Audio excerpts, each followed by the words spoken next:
asked this question: should tipped workers be paid the same minimum wage as all other workers? Voters said yes in 2018, but the will of the voters was overturned by the D.C. Council. Now that question is on the ballot again. If enough voters say yes to Initiative 82, it would gradually raise the minimum wage for tipped workers in places like beauty salons, parking lots, and restaurants from the current $5.35 an hour to more than $16 an hour by 2027. Ryan O'Leary, a former restaurant worker, has been leading the effort to pass the proposal. You see the first increase next year. It's scheduled to be $3 the first year, $2 every year after that.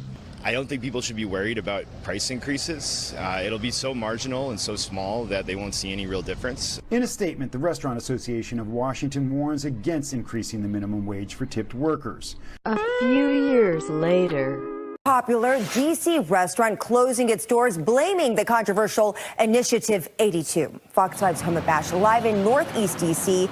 with details tonight. Hi, Homa. Hey, Angie. Yeah, we're in front of Sticky Rice here. It has been a staple on 8th Street for 17 years. They'll have their last day this Saturday. They said there were a lot of factors that came into play to come to their decision to shut down, but Initiative 82 played a very big role. We can talk about cost of eggs, inflation, foot traffic, workforce, the shortage of workforce. We can talk about rent. We can talk to landlords. The common denominator across the board is Initiative 82. It's the increase in labor over the next couple years.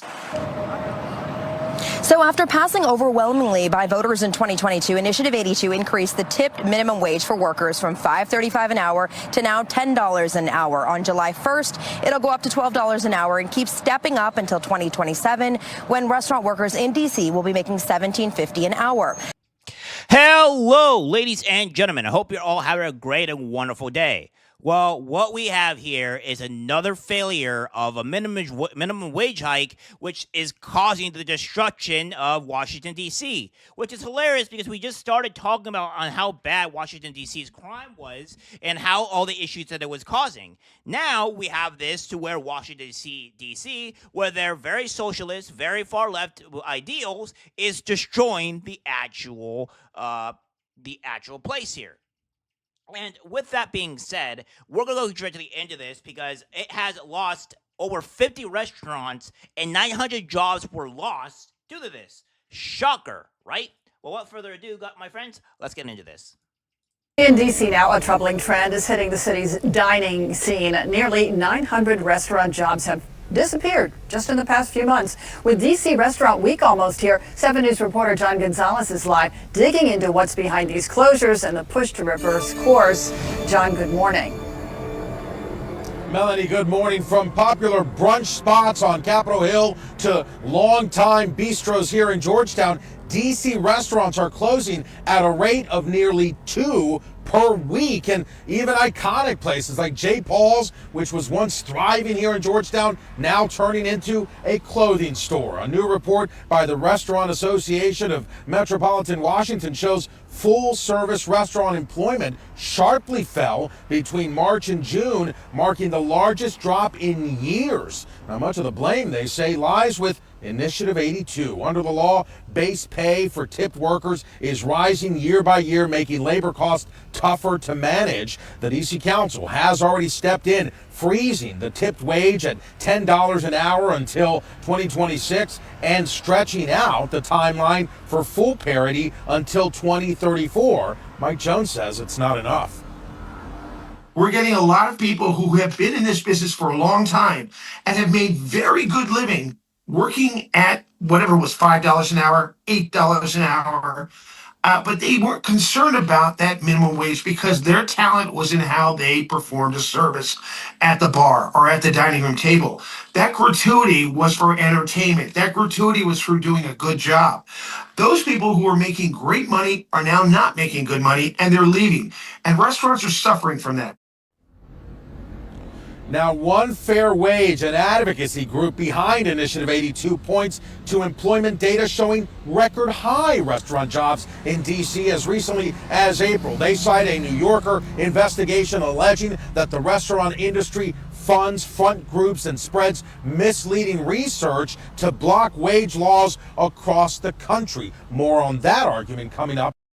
Yeah, so what we got here is that we have the fact that Washington, D.C.'s jobs and restaurants are closing in a record number because of the actual minimum wage hike. Because we all know about this, right? So when you do this type of thing, it increases prices across the spectrum where it goes. So if you have minimum wage hike increases $30 and businesses have to increase the actual amount of money that you have or have to give you more money, that means they have to increase the actual prices in order to make ends meet so that way they can make a profit. That's what's going to happen. So it doesn't really help anything at all. Now, what we have here is that this is very similar to what's happening in California. We see when you had this here, you have new study, California's $20 minimum wage killed 18,000 restaurant jobs. So again, this is already happening in California, and this is what, $20. And again, we know this is an ongoing issue because we know that Los Angeles is looking to move up is due to do minimum wage for 60 rooms and airport workers is then decreasing to $30 per hour by 2028. So yeah, this summer is $22.50 an hour, and July 2026 is $25 an hour. July 27th is $27.50 an hour, and July 2028 it will be $30 per hour. So yeah, it's not good, and LA is already facing an issue with this. It says the Los Angeles hotel industry is facing significant challenges due to a new $30 minimum wage ordinance, with many owners expressing concerns about profitability and potential negative impacts on the industry. So even still, this is a problem that's happening even in LA, and it's not even at $30 minimum wage yet. And Washington, D.C. has done this. They've already did this, and it's failing. And you can't be doing this. Because what's going to end up happening here is this. If they have to pay you $30 an hour, what ends up happening is that you're going to get less hours, so it doesn't matter whether or not you start working or not, if you're working or not for the minimum wage. 2, they'll fire you. Or 3, they will replace you with robots that can actually do the job. Or AI. That's what's going to happen here. So when you guys demand for minimum wage, all you're asking is for yourself to get less hours or fired. And that's it. That's the only result that's being held for you guys. And then for everybody else, that when you are demanding for higher prices or demanding for a higher minimum wage, well, then prices are going to increase for everybody else because the companies just can't make ends meet or make the profit. So they have to raise the prices in order to make a profit. And let's say like, oh, well, if we put in laws, we could stop them from raising prices. Okay, so you stop them from raising prices, and then the store shuts down because they're not making profit, they're not making money, so then you don't have the store at all or the restaurant at all. This is like when you force companies to do something, okay, they're going to force you force them to not raise the prices, then they go out of business quicker, and then you don't have a store anymore, you don't have a restaurant, you don't have this or that. That's what happens here. This is not rocket science, guys. It's just simple. It's basic stuff.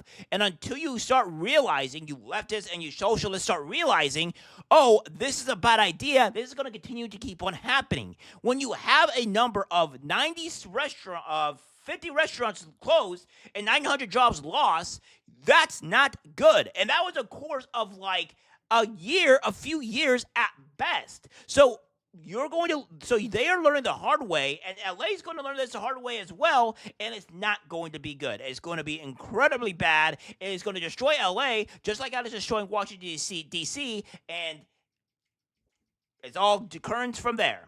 All right, guys, that's it for video. Like, subscribe, share. As always, take care, my friends.